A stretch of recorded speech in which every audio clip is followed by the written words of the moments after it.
Korang tengok depan ni gelap kan guys. So saya buka lampu ni, so korang tengok kat depan. Terang guys sampai hujung guys. Okay guys, so kita ada lampu light, so korang boleh guna untuk pergi memancing pun boleh. Korang nak letak standby dalam kereta pun boleh, sebab lampu ni dah siap dengan emergency lamp lah. So tinggal double click, so ada emergency lamp. So korang nak guna untuk camping pun boleh, tak ada masalah guys. So dekat sini ada magnet yang kuat guys, korang boleh lekat dekat besi macam ni. So tengok kuat guys.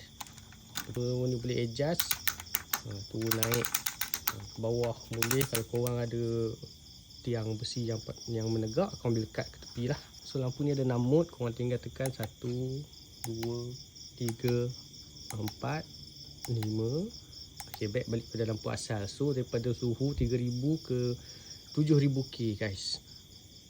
Okay guys, lampu ni siap dengan charging port type C guys. Charging port type C dan USB A male untuk korang buat sebagai power bank ataupun time kecemasan je lah. Okay guys, so kalau korang berminat guys ada lampu macam ni, harga tak sampai pun 100, korang ambil tekan beg kuning, korang tengok berapa korang dapat.